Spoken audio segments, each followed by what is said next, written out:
On a calculé qu'il y avait eu en 2010 46 jours de grève SNCF. Donc on n'a pas non plus calculé le nombre de suppressions de trains, le nombre de retards, etc. Alors on sait très bien qu'aujourd'hui, un train qui a 5 minutes de retard n'est pas comptabilisé en retard. Et ils veulent le faire passer à 10 minutes. Mais imaginez des personnes comme nous qui prenons le train tous les jours, matin et soir. Si on a 10 minutes le matin multiplié par 5, plus 10 minutes le soir multiplié par 5, on arrive à des retards assez conséquents. Ce qui fait que il y en a marre, quoi. Un train doit arriver à l'heure. Maintenant, il faut qu'ils respectent un petit peu leur engagement. Hein. La balle se joue entre trois, on va dire, ça va être...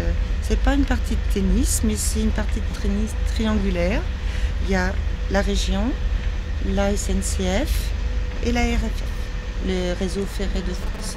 Donc ils se renvoient tous la balle. Quand il y a quelque chose qui ne va pas, c'est pas nous, c'est lui. Quand c'est pas la SNCF, c'est la région Bourgogne.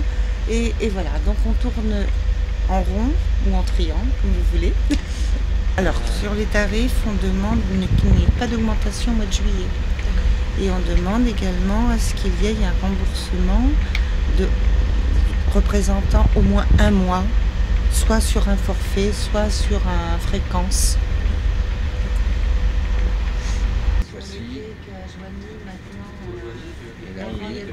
La seule chose que j'ai droit, c'est de payer et de fermer sa tronche. Et après, c'est à moi de récupérer auprès de ma société, qui a eu l'obligeance, qui a eu la générosité de dire on ne vous retire pas de salaire. Et aujourd'hui, moi, quand je perds 1 heure le matin ou 1 heure le soir, voire 2 heures, qu'est-ce qu'on a le droit? Aujourd'hui, on n'a droit à rien. Avant la régionalisation, on était indemnisé. On paye au Focobi, on paye quand même 225 € par mois de SNCF.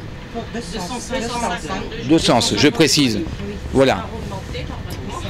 Donc on se dit depuis plus de 3 ans, il y a 3% d'augmentation en moyenne. Je sais pas, mon salaire n'a pas augmenté de 3%, ni les vôtres, je pense. Où va cet argent? Et pour un service qui est de pire en pire. On a aujourd'hui plus de 10% de voyageurs supplémentaires par an.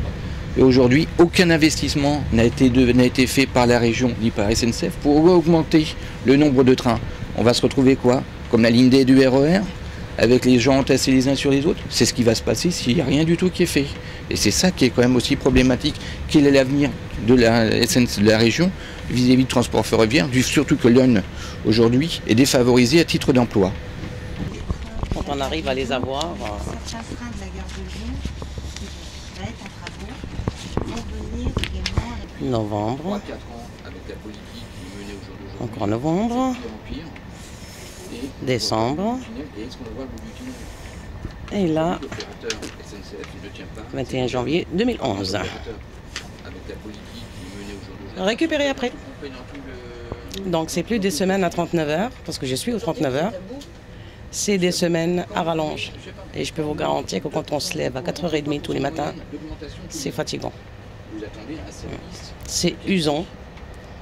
Et puis, on n'est pas entendu. Une fois, je me suis ramassé là. Ah bon? Ah oui, j'ai donné une fois.